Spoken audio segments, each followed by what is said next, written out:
Intrepid reporter Scott Arthur Newberry here. Today's Wednesday, July 6th, 2025. And it is time. It is time to speak the name of he who must not be spoken. What is that with Voldemort and Harry Potter? I never got into Harry Potter. He who must not be named, something like that. A taboo. For far too long, good, honest, hard-working Americans have carried a taboo that was deliberately inflicted on their minds using all kinds of psychological tricks, all kinds of propaganda, all kinds of mind control. I don't wear a tinfoil hat. I look at the world as objectively as possible. And I had enough training growing up to be able to discern truth from lies, given enough time. I've been fooled many times. And there's a common factor among the people who deliberately set out to fool me.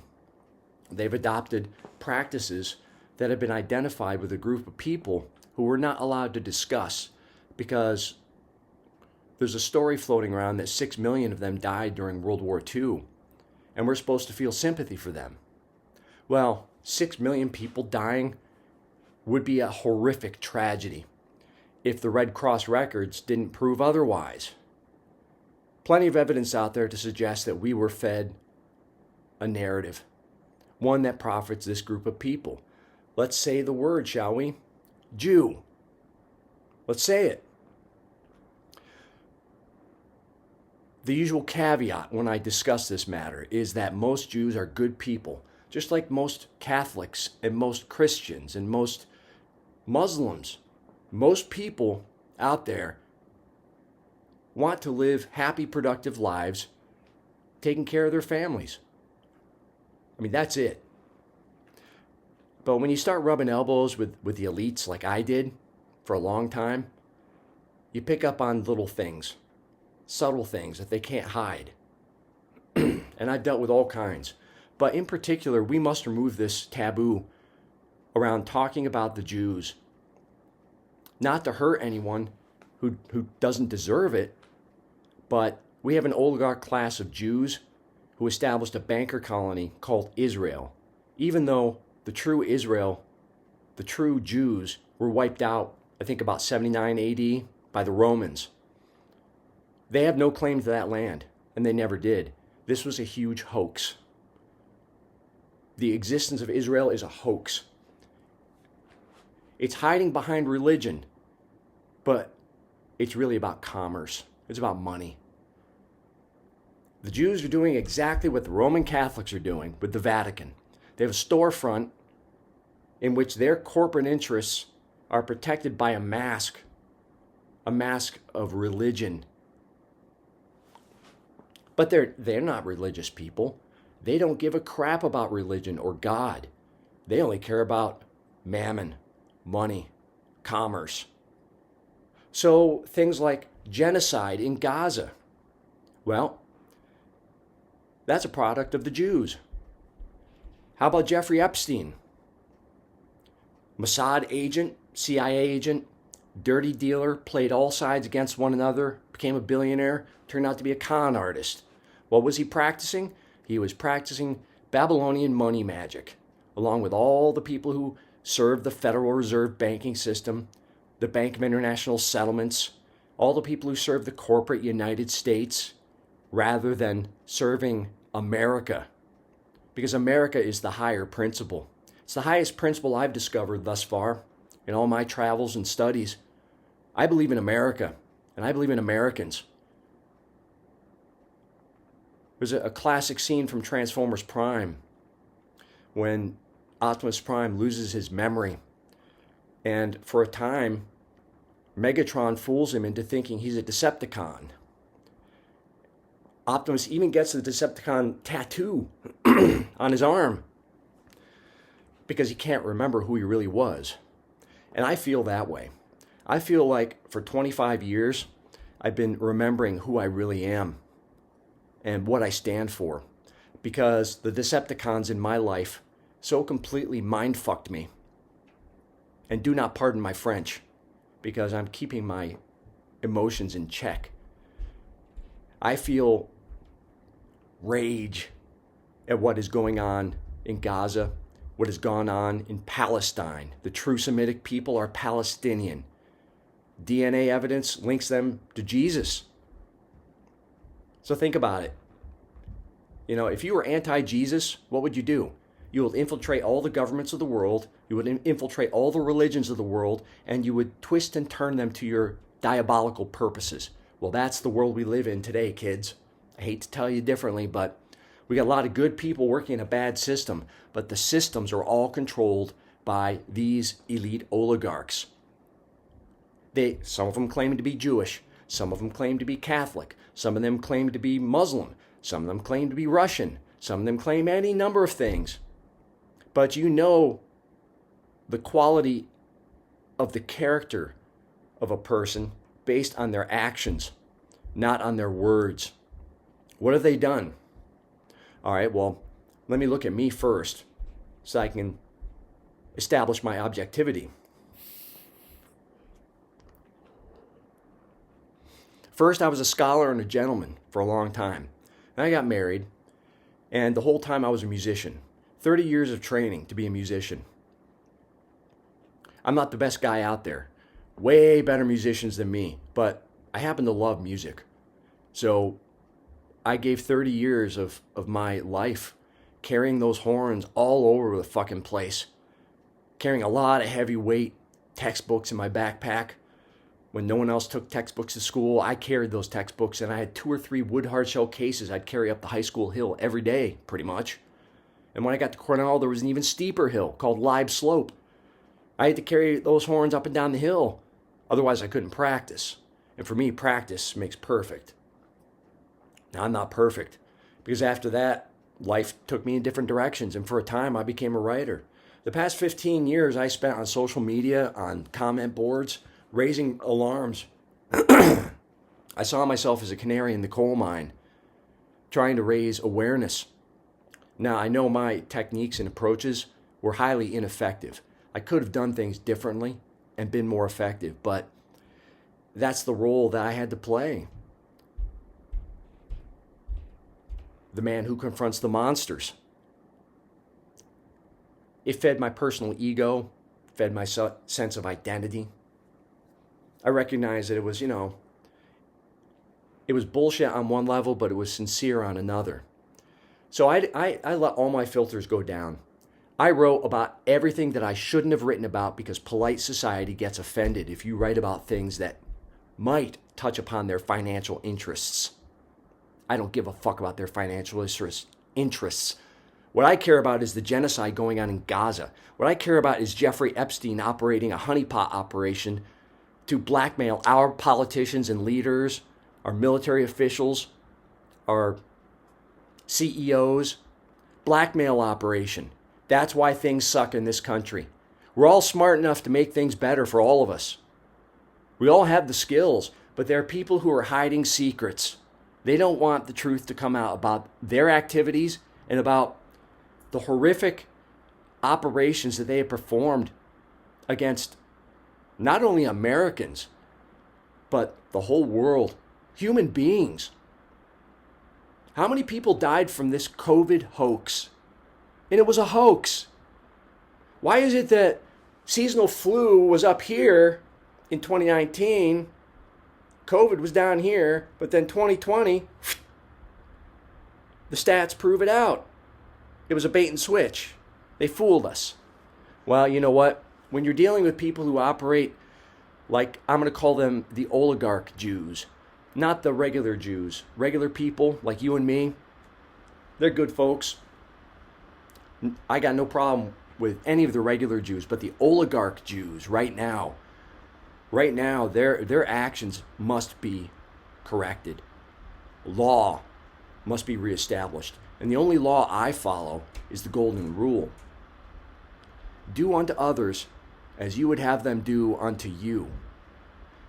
But Mark Passio one of the smartest guys alive, a former Satanist who reformed himself and decided to become a de-occultist. You see, occult simply means hidden. Occult comes from the Latin term oculare. It means to hide. The phases of the moon, we call them occult, occulted. The moon is occulted when it's hidden by the Earth's shadow. Astronomy used to be a subject of mine. Don't remember much, but it's familiar to me. Occult practices. It's not necessarily about witchcraft and all that crap. It's more usually about hiding financial crimes. Because these people do not follow the golden rule, which is the only law I follow, because the legal system is contrived by fallible human beings, fallible men and women. If you follow the law, as Mark Passio suggests, you need to add to the golden rule. It's only half there. You need the complete golden rule, which most people don't know. Do unto others as you would have them do unto you, but do not do unto others as you would not want them to do unto you. If you follow the golden rule, genocide is unacceptable. Human trafficking, sex slavery, child abuse is unacceptable. And those come under the terms Israel and Jeffrey Epstein. And those are connected to Ukraine because we had something like 22 bioweapons labs hidden in Ukraine right on Russia's border. And apparently they were planning some sort of DNA genetic bomb to wipe out the Russians. Is it any wonder that the Russians went into Ukraine? Have you seen what the Ukrainians were doing? I've been following that story since 2014 when things really went down. The legitimately elected president of Ukraine was overthrown in a coup that was financed by, guess who? Wall Street bankers. And they're largely Jewish. Right there is a cesspool. And I know this will offend many people I've encountered over the years, and I don't care. It's time to get off your asses and prove. Do you follow the law? Do you follow the golden rule? Or do you make excuses for bad behavior and say, well, I'm doing it for my family. I'm doing it to make money. I'm doing it for this, doing it for that. Oh, well, the opportunity there for the future. Oh, well, X, Y, Z, make excuses. But I've seen pictures and photos, videos. I saw a video the other day of a man waiting in line for food. The Israelis won't let food into Gaza. They are committing a starvation campaign. If you've ever been hungry, let me tell you, it hurts. I saw a video of an old man standing at the line. He's just about to get his food, and he drops over and literally dies right there on screen. Because the Israelis are withholding food from human beings who are civilians and did nothing wrong except try to raise their families. How would you feel? How would you feel if a foreign invading power came into America, took over our land, and starved us? How would you feel if you watched your relatives drop over from starvation? Now, recognize this inconvenient truth. And I slam Al Gore every time I can because of his movie An Inconvenient Truth, which is nothing but fucking lies. And I fell for it for a long time, so don't feel bad. Climate change is a hoax. But how would you feel? Inconvenient truth. I got digressed. That happens to me sometimes. How would you feel if that happened here? But more importantly, the inconvenient truth is that your tax dollars are funding this. And your tax dollars are being extracted by the same people who are causing this starvation and hunger and genocide in Gaza, in Palestine. You're funding this evil. And by looking away and ignoring this inconvenient truth, more people are dying. Just like every time you put on a face mask because that's what authority told you to do, these are the same authority figures. The same mix of fake religious people who pretend to be Jewish or Catholic or Muslim or whatever, but they're evil. They worship money. Money itself is not a bad thing, but the way it's been rigged is unacceptable to me. It should be unacceptable to you. If it's not, well, live your life, go your way. I don't pass judgment. I don't pass judgment on regular people, but I have passed judgment on these oligarchs. We got to call them out. We got to expose it all. Bring it to the light. Light is the best disinfectant. That's why I went public with all of my mistakes, which really don't rise above the level of misdemeanor. At this point, being a drunken writer was fun, but I'm looking ahead, thinking, well, it's time to transform. I've regained much of my memory, and one thing that I do know, to refer back to that Transformers Prime clip, when Optimus Prime regains his memory and remembers who he is, he says to Megatron, he says, "I am an Autobot, and you are not one of us." And he draws his weapons and goes into battle. Well, I'm an American, and these people are not one of us. They have proven that they treat us like cattle. That's all we are to them. Wage slaves, workers, cogs in the corporate machine. Stock market. Everyone talks about the stock market, but words are powerful. If you know that words have multiple meanings, then you can see how they're playing games with your mind. Stock market, stock. We think stock is like some sort of corporate investment plan, when in reality stock means cattle. Corporations are people. According to Mitt Romney, I'll refrain from bad language here. It's the one time that man ever told the truth, as far as I know, when he said corporations are people. When I heard it, it pissed me off. But then I realized, it was a trick. Because the stock market measures the value of corporations, and corporations, the only value they have is the talent pool that is employed by the corporation. The printers, the paper, even the real estate, not even close to how valuable it is to have a human being working for you. And that's what this all is. It's slavery. Corporations are plantations rebranded. Sorry, but that's the truth.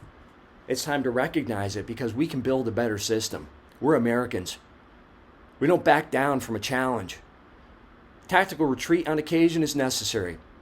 I had to make a major one in 2018. I had to make a serious tactical retreat, and I lost all my holdings. And I don't regret the decision, because it's cleared my mind.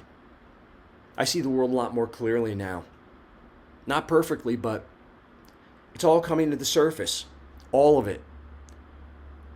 All the things that I was trying to warn everyone about, well, I suspect that most people watching this video were already ahead of me on that game. You're probably smarter than me, and I was probably slow. I got my information from smarter people than me. So it's not like I'm inventing a wheel here. I'm just a humble reporter.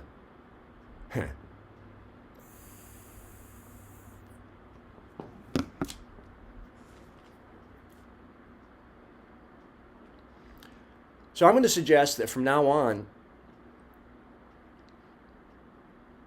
no, I'm not going to suggest that. That's probably a bad idea. No, that'll just cause trouble. Never mind, scratch that idea. I'm not going to suggest anything. I'm just going to leave this video here as food for thought, because I got things to do. Geopolitics is an interest of mine, but it doesn't rise above the level of hobby, because I'm not a professional politician, I'm not a professional executive, I'm not a professional anything. I choose not to be professional, because as soon as money is involved, it corrupts things. I put my music up for free when I can. I share my writing for free when I can, because art to me should be an act of love, not an act of commerce. Hollywood is corrupted by money. Everyone knows it. And Hollywood is corrupted by so much more. So, you want to clean up America? You focus on D.C., you focus on Wall Street and the New York club of Jewish bankers who are wielding that club over our heads and beating us every day, like George Carlin tried to warn us. You focus on Hollywood. You deal with that cesspool of scum. Oh, they make some pretty movies and they make some interesting entertainment, but it's not art. It's just another money-making hustle for the usual suspects. And I include the Catholics in this because this is a Judeo-Christian enterprise. It's about controlling commerce and profiting mightily off of our sweat, our blood, our labor. Whether you're a wage slave working at a store or a factory, or you're a grunt serving in the military, serving on a ship at sea, being deployed to foreign lands and being told, here's what you need to do. Pick up that gun and go shoot that guy. I'll make profit if you kill him. Oh, and by the way, we'll give you some breadcrumbs. You'll have a pension, if you survive. Maybe. We'll keep cutting your benefits because that makes more money for us. And, you're cattle to us. You're goyim. And that's why I'm bringing up the subject of the Jews right now, because there are Jews who are Jewish supremacists. And what they have done to the world is nothing compared to white supremacists. Nothing at all. White supremacy is basically whatever's left of hillbilly yokels who put on white hoods and go around killing black people just because they don't like the color of their skin. Well, what is Jewish supremacism? It's using economic, military, industrial, whole list of tools, of systems to capture the individual and turn that individual into a pack horse, doing the work while other people sit around and collect the profits, and then use those profits to kill other people around the world and steal their lands. That's it in a nutshell. That's my report for today. I may not have to say anything else at this point. I find that more and more people are putting out podcasts and talking about these subjects. The awareness level has risen dramatically in the past 15 years. So my call to action has been fulfilled. I did my duty for God and country. How about you? You going to keep paying your taxes and look the other way when you know your tax money isn't going to America? It's being embezzled. It's being used to fight all these wars. Whatever government work that you see is good is usually done on a local level. But the higher up the chain you go, the more corruption, the more evil. So do you remain silent? Do you just say, well, nothing I can do about it? I got to pay my bills. Well, your bills are inflicted on you by these same people. They got you in a circular loop. How do you break free of that? Well, I don't know. I had to give up everything to break free. You may not want to do that, and I understand that. But the question is, are you going to follow the golden rule? Do unto others as you would have them do unto you, and do not do unto others as you would not want them to do unto you. It's a very simple law. Forget the legal system. That's all bullshit. All of it. All of it is white-collar organized crime. The entire government, the legal system, is designed to extract money from you by putting you in a position of submissive subservience. We're still serfs. Actually, we freed ourselves for a time, but then the European powers came in with their banks and they re-enslaved us. Hard reality, but what are you going to do about it? That's the question.